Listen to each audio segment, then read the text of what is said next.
बिस्मिल्लाहिर्रहमानिर्रहीम।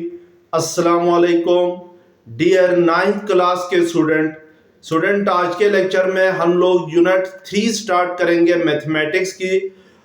स्टूडेंट यहाँ पर जो बुक मैं फॉलो कर रहा हूँ वो है model text book of mathematics for grade 9 जो कि बेस्ड है on curriculum 2022 to 2023।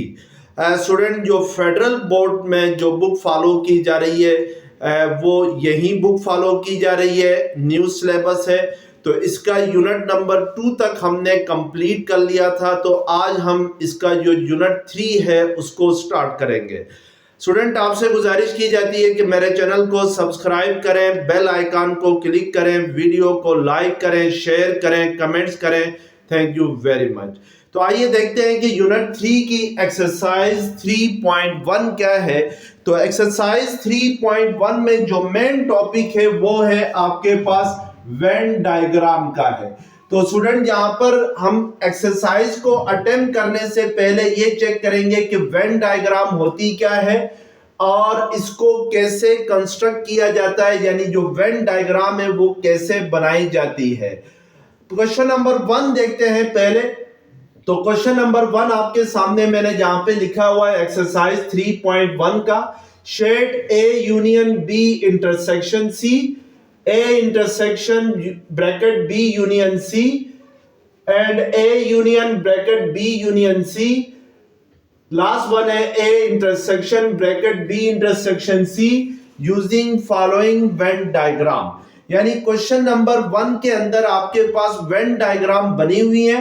In Venn diagram में ये जो प्रॉपर्टीज है इनको शेड करना है। जैसे फर्स्ट प्रॉपर्टी आपके पास है A union bracket B intersection C को शेड करना है, यानी कौन सा रीजन जो है वो इस स्टेटमेंट को रिप्रेजेंट करेगा, ये हमने शेडिंग करनी है। तो स्टूडेंट इसको अटेम्प्ट करने से पहले हम देखते हैं कि वेन डायग्राम क्या होती है। तो आपके सामने मैंने यहाँ पे वेन डायग्राम की डेफिनेशन लिखी हुई है। The pictorial representation of sets is called when diagram. यानी अगर सेट्स की पिक्चोरियल रिप्रेजेंटेशन करनी हो तो वो जो पिक्चर होगी सेट्स की वो क्या कहलाती है, वेन डायग्राम कहलाती है। अब किसी भी सेट्स की वेन डायग्राम बनाने के लिए आपको 3 डिफरेंट केसेस का पता होना लाजमी है। यानी फर्स्ट केस क्या है, यानी मैं अगर लेट्स सपोज किसी भी सेट्स के जो वेन डायग्राम है उसको बनाने के लिए फर्स्ट केस हमें यह पता होना चाहिए कि सबसेट्स क्या होते हैं। अगर दो सेट्स एक दूसरे के सबसेट्स हो तो फिर वेन डायग्राम कैसे बनाई जाएगी। तो सबसेट्स क्या होते हैं, लेट्स सपोज मैं एक सेट लेता हूं A इज इक्वल टू 1 2 3 और सेट B में लेट्स सपोज कंसीडर करता हूं 1 2 3 4 5 और इन दोनों सेट्स का एक यूनिवर्सल सेट ले लेता हूं जो कि लेट कर लेते हैं यहां पे 1 2 3 4 5 6 7 8 9 एंड 10। स्टूडेंट यूनिवर्सल सेट वो होता है जिसमें जो गिवन सेट्स होते हैं वो उनके और गिवन सेट्स के सारे एलिमेंट्स उस यूनिवर्सल सेट में मौजूद होने चाहिए। जैसे सेट ए में 1 2 3 है तो ये एलिमेंट्स यूनिवर्सल सेट के अंदर मौजूद है। सेट बी के एलिमेंट्स है 1 2 3 4 5 है तो ये भी यूनिवर्सल सेट्स के अंदर एग्जिस्ट कर रहे हैं, यानी यूनिवर्सल सेट से बिलोंग कर रहे हैं। तो इट मींस कि यू होगा universal set of A and B.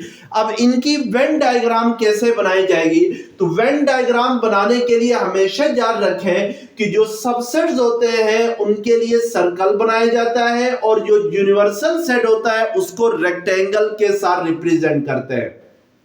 तो यहां पर हमारे पास यूनिवर्सल सेट है 1 से लेकर 10 तक। तो इस यूनिवर्सल सेट के लिए मैं क्या बनाऊंगा, एक रेक्टेंगल बनाऊंगा।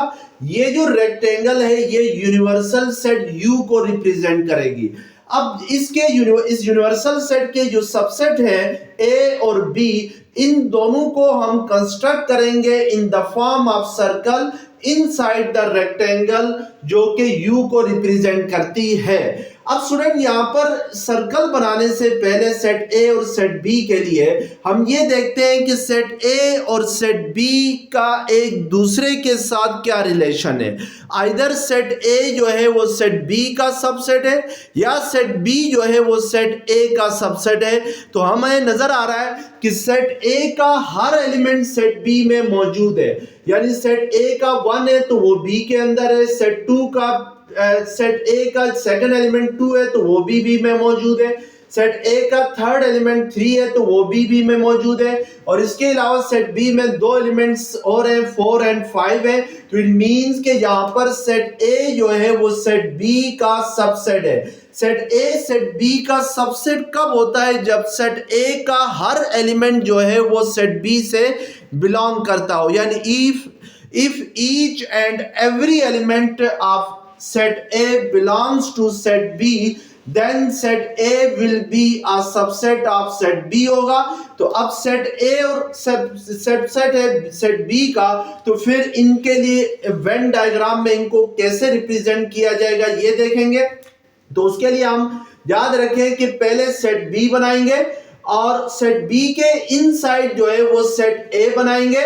अब सेट ए में जो एलिमेंट्स है 1 2 3 ये इस सर्कल में आएंगे सेट ए के, और इसके अलावा जो सेट बी के एलिमेंट्स है 1 2 3 के अलावा सेट बी के जो एलिमेंट्स है 1 2 3 के अलावा कौन कौन से 4 एंड 5, इनको इस सेट ए के सर्कल के आउटसाइड बनाएंगे लेकिन सेट बी के सर्कल के इनसाइड बनाएंगे, और इसके अलावा जितने एलिमेंट्स हैं यूनिवर्सल सेट के वो सेट बी के सर्कल से आउटसाइड लिखे जाएंगे, यानी जैसे 6 है 7 है 8 है 9 है 10 है, तो these are written outside of the set B, यानी सर्कल ऑफ सेट बी के बाहर लिखेंगे।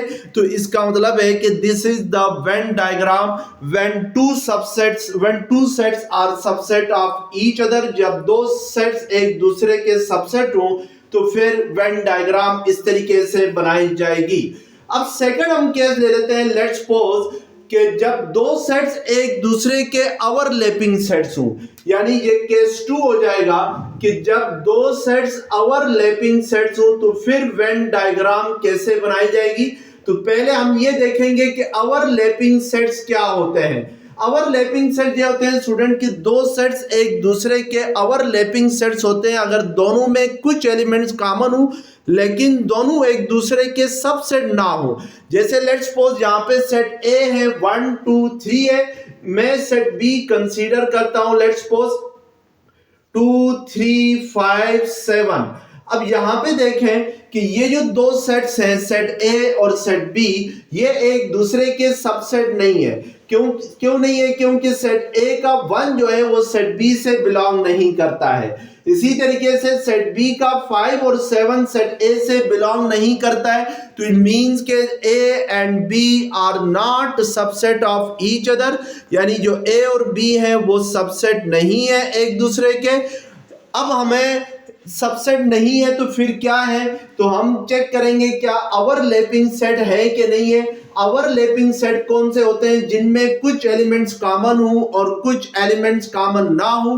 Two sets A and B are said to be overlapping set if they have some common elements, यानी अगर दोनों में कुछ एलिमेंट्स कॉमन हो तो वो ओवरलैपिंग सेट कहलाते हैं। तो फिर इनके लिए वेन डायग्राम कैसे बनाई जाएगी ये चेक करेंगे। तो यहाँ पर दोनों सेट्स में 2 और 3 जो है वो कॉमन एलिमेंट्स हैं, तो ये याद रखें सेट ए और सेट बी में। तो हम यूनिवर्सल सेट के लिए सबसे पहले एक रेक्टेंगल बनाएंगे, उसके बाद सेट ए के लिए एक सर्कल बनाएंगे। सेट ए का ये सर्कल हुआ, और फिर सेट बी का सर्कल इस तरीके से बनाएंगे कि सेट बी के सर्कल का कुछ रीजन जो है, some region of the circle of set B should be common to the circle of set A. तो यानी हमने सेट बी का सर्कल इस तरीके से बनाना है कि सेट बी के सर्कल का कुछ रीजन सेट ए के साथ कॉमन हो। अब ये जो कॉमन एलिमेंट्स हैं दोनों सेट्स के अंदर, उनको हम इस कॉमन रीजन में लिखेंगे, और इन कॉमन एलिमेंट्स के अलावा 2 और 3 के अलावा जो सेट ए में एलिमेंट्स हैं उनको नॉन कॉमन रीजन में लिखा जाएगा, दैट इज 1। और सेट बी के जो नॉन कॉमन एलिमेंट्स हैं वो 5 और 7 है, तो इस कॉमन रीजन से हट के हम 5 और 7 सेट बी के इन सर्कल इन साइड लिखेंगे, that is the Venn diagram for overlapping sets. अब नेक्स्ट जो आपके पास केस है, that is case is third case होगा, और ये जो होगा ये डिसजॉइंट सेट के लिए होगा। तो पहले जहां पे याद रखें स्टूडेंट की डिसजॉइंट सेट कौन से होते हैं। डिसजॉइंट सेट्स वो होते हैं जिनमें कोई भी एलिमेंट्स कॉमन ना हो, यानी if two sets have no elements common, if their set A and B are said to be disjoint set if they have no common elements, यानी सेट ए और सेट बी जो है वो डिसजॉइंट सेट कहलाएंगे अगर उनमें कोई कॉमन एलिमेंट ना हो।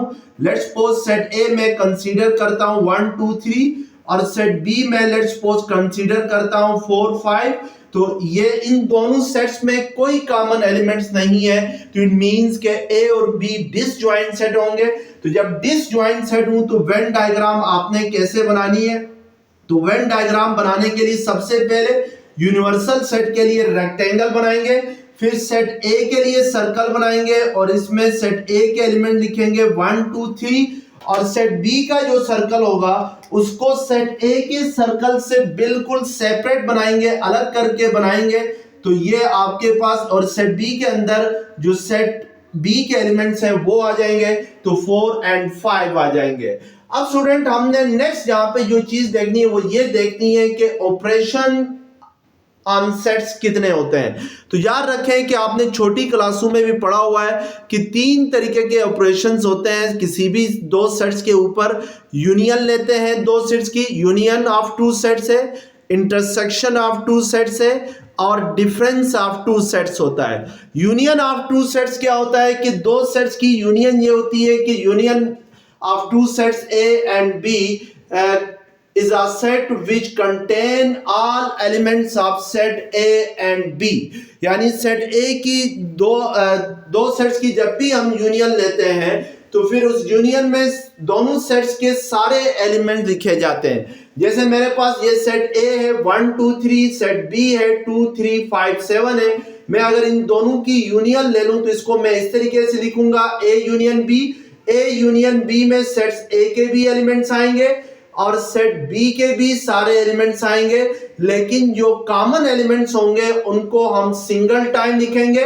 जैसे सेट ए के एलिमेंट्स हैं 1 2 3 और सेट बी में 2 और 3 जो है वो सेट ए में भी एग्जिस्ट कर रहे हैं, तो इट मींस कि यूनियन में रिपीटिशन अलाउ नहीं है, तो इसलिए दोबारा नहीं लिखेंगे बल्कि जस्ट क्या लिखेंगे 5 और 7 लिखेंगे। तो this is the union of set A and set B होगी। तो यानी इस तरीके से हम सेट ए और सेट बी की यूनियन लेंगे। इसी तरीके से जो इंटरसेक्शन होती है वो क्या होती है कि intersection of two sets A and B is represented as A intersection B, यानी ये जो सिंबल है ये सिंबल किस चीज को रिप्रेजेंट करता है, इंटरसेक्शन को।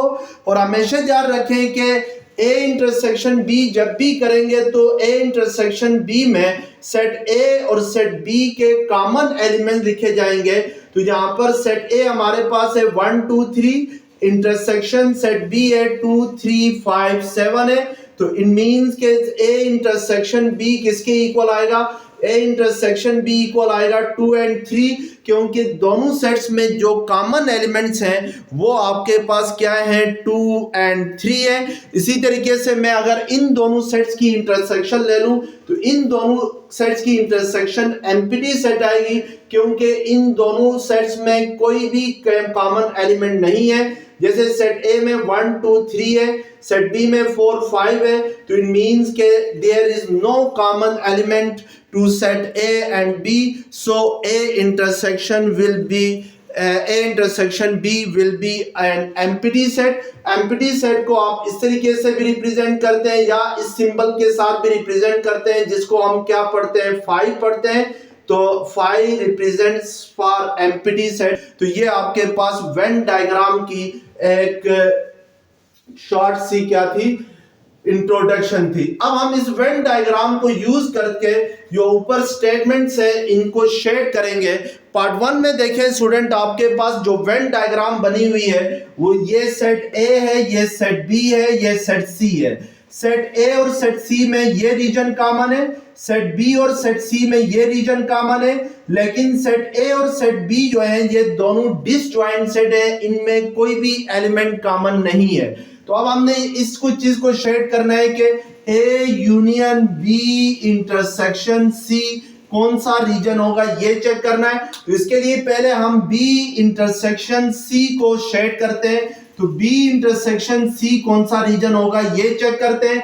तो बी इंटरसेक्शन सी में हमेशा सेट बी और सेट सी के जो कॉमन एलिमेंट्स हैं वो लिए जाते हैं। यानी अब हम चेक करेंगे कि यहां पर जो गिवन वेन डायग्राम है उसमें सेट बी और सेट सी में कोई कॉमन रीजन है कि नहीं है। तो आपको नजर आ रहा है कि सेट बी और सेट सी में ये वाला रीजन जो है ये कॉमन है, जिसको मैं हॉरिजॉन्टल लाइन के साथ क्या करता हूं, रिप्रेजेंट करता हूं। तो इट मींस कि बी इंटरसेक्शन सी में जो रीजन आएगा वो कौन सा रीजन आएगा, जिसको हमने यहां पर हॉरिजॉन्टल लाइन के साथ क्या किया हुआ है, रिप्रेजेंट किया हुआ है। अब स्टूडेंट इस बी इंटरसेक्शन सी की आपने यूनियन लेनी है किसके साथ, सेट ए के साथ लेनी है। तो हमें पता है कि बाय डेफिनेशन ऑफ यूनियन की डेफिनेशन क्या होती है कि दो सेट्स की जब भी यूनियन लेते हैं तो दोनों सेट्स के सारे एलिमेंट लिखे जाते हैं। तो इसका मतलब है यहां पर हमारे पास फर्स्ट सेट है ए, सेकंड सेट है बी इंटरसेक्शन सी। तो ए और बी इंटरसेक्शन सी की यूनियन लेने हैं तो इट मींस कि सेट ए का भी सारा रीजन आएगा, सेट बी इंटरसेक्शन सी का भी सारा रीजन आएगा। तो सेट ए का जो रीजन है वो ये वाला रीजन है, इसको मैं लेट्स सपोज शेड कर देता हूं। ये सारा रीजन है, ये आ जाएगा क्योंकि हम यूनियन ले रहे हैं। और सेट बी इंटरसेक्शन सी का जो रीजन है इसको हमने हॉरिजॉन्टल लाइन के साथ रिप्रेजेंट किया था, तो वो ये वाला रीजन आएगा। तो इसको भी मैं क्या कर लेता हूं, शेड कर लेता हूं। तो इसका मतलब है कि ये जो शेडेड रीजन है that shows A union B intersection C. तो हम यहाँ पर नीचे एक रेक्टेंगल बनाएंगे और इस रेक्टेंगल को क्या करेंगे, शेड करेंगे। और यहां पर ये शेडेड रीजन शो करता है किस रीजन को, A union B intersection C को शो करता है। तो इस तरीके से हम इसको क्या करेंगे, अटेम्प्ट करेंगे। अब स्टूडेंट नेक्स्ट हम देखते हैं। तो नेक्स्ट हमारे पास जो हमने जिस रीजन को जिस स्टेटमेंट को हमने क्या करना है, शेड करना है, वो क्या है, A intersection B union C है। तो आइए ये दोबारा बनाते हैं, इस फिगर को दोबारा बनाकर उसको सेकंड स्टेटमेंट के लिए क्या करते हैं, शेड करते हैं। तो ये सेट ए है आपके पास, ये सेट बी है आपके पास, और ये क्या है, सेट सी है। अब आपने क्या करना है, आपने इस चीज को शेड करना है कि A intersection B union C को शेड करना है। अब पहले हम क्या करेंगे कि बी यूनियन सी को चेक करेंगे कि बी यूनियन सी में कौन सा रीजन आएगा, उसको हम हॉरिजॉन्टल लाइन के साथ रिप्रेजेंट करेंगे। तो यहां पर आपको नजर आ रहा है कि सेट बी और सेट सी में यूनियन ली जा रही है। तो इट मींस कि हमें पता है कि जब भी दो सेट्स की यूनियन लेते हैं तो दोनों सेट्स के सारे एलिमेंट्स आते हैं। तो इट मींस कि बी और सी की जब यूनियन लेंगे तो सेट बी का भी सारा रीजन आएगा और सेट सी का भी सारा रीजन आएगा। तो ये सेट बी का रीजन है और ये जो है ये सेट सी का रीजन है, और दोनों में जो कॉमन रीजन है वो भी आएगा। तो इट मींस कि ये जो आपके पास शेड हुआ है कौन सा, हॉरिजॉन्टल लाइन के जरिए जो हमने रिप्रेजेंट किया है, that region is the B union C. अब हमने इस बी यूनियन सी की इंटरसेक्शन लेनी है किसके साथ, सेट ए के साथ। तो इसका मतलब है कि बी यूनियन सी और सेट ए का जो कॉमन रीजन है वो आएगा शेडेड रीजन में। तो हमें पता है कि सेट ए ये सारा है और बी यूनियन सी ये सारा है, यानी सेट बी भी है, सेट सी भी है। तो इसका और हम चेक करेंगे कि बी यूनियन सी और सेट ए का कॉमन रीजन कौन सा है। तो कॉमन रीजन आपके पास ये वाला बनता है जिसको मैं यहां पर शेड करने लगा हूं। तो अगर इसको शेड करेंगे तो ये जो शेडेड रीजन होगा that will be the common region of set A and set B union C. तो हम यहाँ पर इस तरीके से शेड करेंगे और यहाँ पर ये जो शेडेड रीजन है ये शो करता है किसको, A union A intersection B union C को शो करता है। इसी तरीके से जो नेक्स्ट स्टेटमेंट है वो है ए यूनियन बी ब्रैकेट में बी यूनियन सी है। तो पहले हमने बी यूनियन सी को शेड करना है, इसको मैं मिटा देता हूं, यहां पर जस्ट इसका डिफरेंस आ रहा है। तो ये आपके पास सेट ए है, ये सेट सी है और ये सेट बी है। अब हमने A union bracket B union C find करना है। तो बी यूनियन सी पहले हम फाइंड कर चुके हैं बाय रिप्रेजेंटिंग हॉरिजॉन्टल लाइंस, यानी ये जो हॉरिजॉन्टल लाइन है ये किसको रिप्रेजेंट करता है, ये रीजन बी यूनियन सी को रिप्रेजेंट कर रहा है। अब हमने इस बी यूनियन सी की यूनियन लेनी है सेट ए के साथ। तो इसका मतलब है हमें पता है कि जब भी दो सेट्स की यूनियन लेने हैं तो दोनों सेट्स में यूनियन में दोनों सेट्स के सारे एलिमेंट्स आएंगे। तो इसका मतलब है कि ए के भी सारे एलिमेंट्स आएंगे और बी यूनियन सी के भी सारे एलिमेंट्स आएंगे। तो इट मींस कि ये सारा क्या हो जाएगा, शेड हो जाएगा। तो इसका मतलब है कि हम फिर इस सारे को क्या करेंगे, शेड करेंगे। तो इस सारे को शेड करने, ये जो शेडेड रीजन है ये किसको रिप्रेजेंट करेगा, ये रिप्रेजेंट करेगा A union bracket B union C को रिप्रेजेंट करेगा। तो यहां पर हम शेडेड रीजन्स को रिप्रेजेंट करेंगे। The shaded region shows A union bracket B union C. इसी तरीके से नेक्स्ट जो स्टेटमेंट है वो है A intersection B bracket B intersection C है। तो हम लास्ट स्टेटमेंट को अटेम्प्ट करते हैं।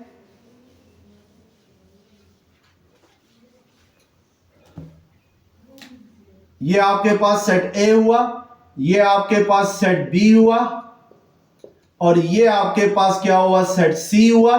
अब हमने A intersection B intersection C को शेड करना है। तो सबसे पहले हम बी इंटरसेक्शन सी को शेड करते हैं। तो बी इंटरसेक्शन सी में कौन सा रीजन आएगा, जो सेट बी और सेट सी का कॉमन रीजन होगा वो बी इंटरसेक्शन सी में आएगा। तो सेट बी और सेट सी का ये वाला कॉमन रीजन है, तो हम इसको हॉरिजॉन्टल लाइन के साथ रिप्रेजेंट करते हैं। और इसी तरीके से अब इस बी इंटरसेक्शन सी की इंटरसेक्शन लेनी है किसके साथ, सेट ए के साथ। तो हम देखेंगे क्या सेट ए और सेट बी इंटरसेक्शन सी में कोई कॉमन रीजन है कि नहीं है। तो सेट ए आपके पास ये आ रहा है सारा, ये सेट ए है और सेट बी इंटरसेक्शन सी का रीजन ये है। तो दोनों में कोई भी कॉमन रीजन नहीं आ रहा है, तो हम इसको जस्ट एम्प्टी रहने देंगे। तो एम्प्टी इसलिए रहने देंगे क्योंकि दोनों सेट्स में कोई कॉमन रीजन नहीं है। तो इट मींस कि इसको हम शेड नहीं करेंगे क्योंकि सेट ए और सेट बी इंटरसेक्शन सी में कोई कॉमन रीजन नहीं आ रहा है। तो इस तरीके से आपने जो गिवन स्टेटमेंट्स हैं उनको क्या करना है, अटेम्प्ट करना है।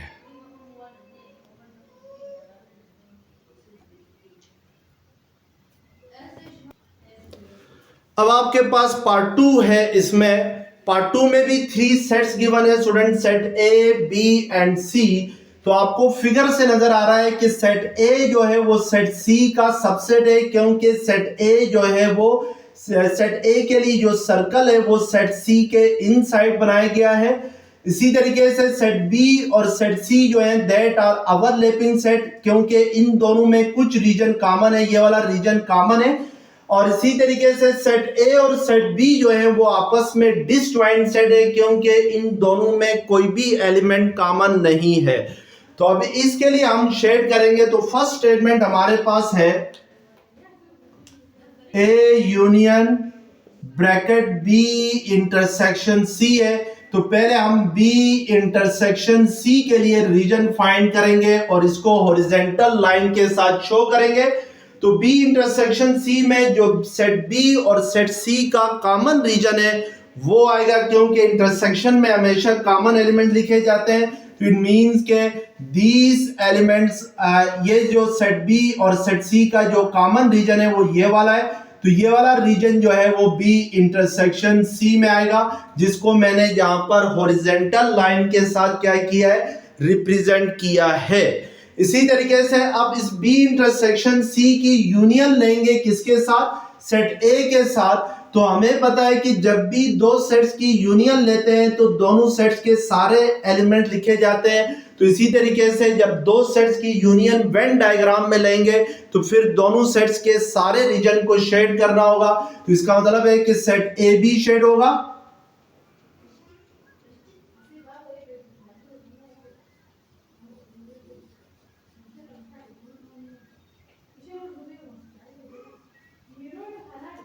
और जो सेट बी इंटरसेक्शन सी वाला रीजन है वो भी क्या किया जाएगा, शेड किया जाएगा। तो the shaded region shows the given statement, यानी जो शेडेड रीजन है वो इस स्टेटमेंट को शो करेगा। इसी तरीके से स्टूडेंट नेक्स्ट आपने जो इसमें वेन डायग्राम में बना रहा हूं, this is the universal set, और ये लेट्स सपोज हम सेट सी बनाते हैं। सेट सी के इनसाइड जो है वो आपने सेट ए बनाना है, और यहां पर सेट बी का कुछ रीजन जो है वो सेट ए के साथ क्या है, कॉमन है। तो नेक्स्ट स्टेटमेंट आपके पास है A union A intersection B union C है। यानी हमने पहले A union B union C find करना है। तो आइए देखते हैं कि बी यूनियन सी में कौन सा रीजन आएगा, सेट बी और सेट सी का सारा रीजन आएगा। तो इसका मतलब है कि ये सेट बी का रीजन है,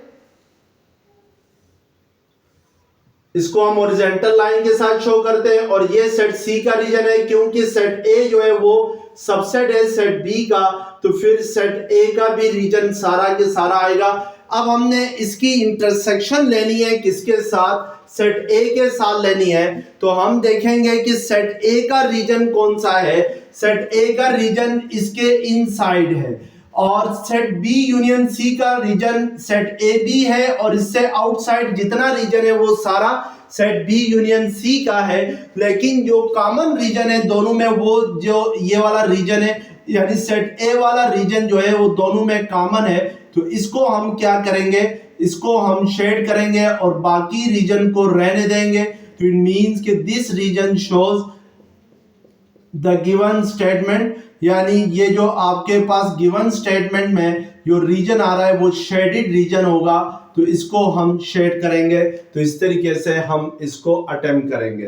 अब स्टूडेंट नेक्स्ट हम जरा लास्ट में चेक करता हूं। लास्ट स्टेटमेंट हमारे पास है A intersection bracket B intersection C है, दिस इज सेट सी, ये सेट ए है, सेट सी के इनसाइड है, और ये जो है ये सेट बी है। तो अब हम पहले बी इंटरसेक्शन सी करेंगे। तो बी इंटरसेक्शन सी में कॉमन रीजन आएगा, तो ये वाला रीजन होगा, और फिर इसकी इंटरसेक्शन लेनी है सेट ए के साथ। तो सेट ए आपके पास ये वाला रीजन सेट ए को शो करता है इस सर्कल के इनसाइड। तो इन दोनों रीजन में कोई भी एलिमेंट कॉमन नहीं है। तो इसका मतलब है कि A intersection bracket B intersection C एक एम्प्टी सेट आएगा, यानी जिसमें कोई भी रीजन कॉमन नहीं होगा। तो फिर इसके जो डब्बा है, इसका जो रेक्टेंगल है, उसको हम एम्प्टी ही छोड़ देंगे। तो that is the last statement for part 2। अब आपके सामने क्वेश्चन नंबर 2 लिखा हुआ है मैंने, if set x is equal to a b c d e and set y is equal to a c e, set z is equal to g h I j, then find the following using Venn diagram। Part 1 है bracket x union y union z, यानी आपने Venn diagram को use करते हुए इस statement को find करना है, यानी इसको शेड करना है। तो सबसे पहले स्टूडेंट हम वेन डायग्राम बनाएंगे। तो वेन डायग्राम के लिए सबसे पहले आपने जो बनानी है वो है रेक्टेंगल है। हमेशा याद रखें कि अगर यूनिवर्सल सेट गिवन ना भी हो तो फिर भी यूनिवर्सल सेट के लिए रेक्टेंगल बनेगी, क्योंकि हर सेट का कोई ना कोई यूनिवर्सल सेट होता है। जैसे यहाँ पर सेट एक्स वाई और जेड जो है ये अल्फाबेट्स हैं ऑफ इंग्लिश लैंग्वेज के, तो इसका मतलब है कि इनका यूनिवर्सल सेट होगा all alphabets of English language होगा, यानी ए बी सी से लेकर जेड तक होगा। तो इसके लिए फिर हम यूनिवर्सल सेट लाजमी बनाएंगे, यानी यूनिवर्सल सेट के लिए वेन डायग्राम बनाते हुए रेक्टेंगल लाजमी बनाएंगे, बेशक गिवन हो या ना हो यूनिवर्सल सेट। अब हमने सेट एक्स, सेट वाई और सेट जेड के लिए सर्कल बनाना है, तो उसके लिए हमने चेक करना है कि सेट एक्स और सेट वाई में क्या रिलेशन है। तो आपको नजर आ रहा है कि सेट एक्स के सेट वाई में जो 3 एलिमेंट्स हैं ए सी ई, ये तीनों एलिमेंट सेट एक्स के अंदर मौजूद है। तो इसका मतलब है कि सेट वाई जो है वो सेट एक्स का क्या है, सबसेट है।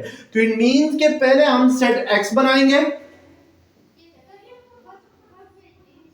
और उसके इनसाइड सेट वाई बनाएंगे, ताकि हमें पता चले कि set Y is a subset of set X है। अब इसी तरीके से सेट जेड का सेट एक्स और वाई के साथ क्या रिलेशन है ये चेक करेंगे। तो सेट एक्स में जो एलिमेंट है वो है जी एच आई जे। ये जो सेट जेड के एलिमेंट्स हैं ये न सेट वाई के अंदर है न सेट एक्स के अंदर है।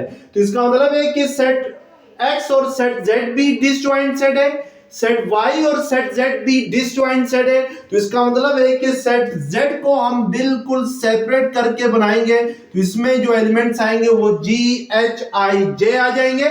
तो अब हम जरा जो गिवन स्टेटमेंट है वो फाइंड करते हैं। तो वो क्या है, X union Y bracket close union Z है, यानी पहले आपने एक्स यूनियन वाई फाइंड करना है, फिर एक्स यूनियन वाई की जो यूनियन आएगी उसकी यूनियन लेनी है सेट जेड के साथ। तो एक्स यूनियन वाई को लेट्स सपोज मैं हॉरिजॉन्टल लाइन के साथ रिप्रेजेंट करता हूं। तो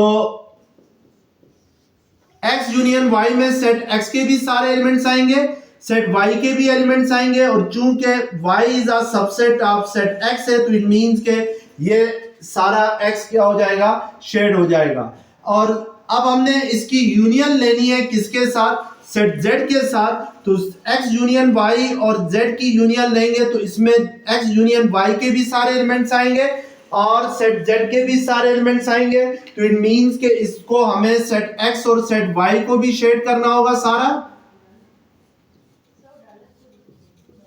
आपने इसको अच्छी तरीके से शेड करना है। मैं यहां पर इसको जस्ट हल्का सा शेड करता हूं और सेट जेड को भी सारा शेड करना होगा।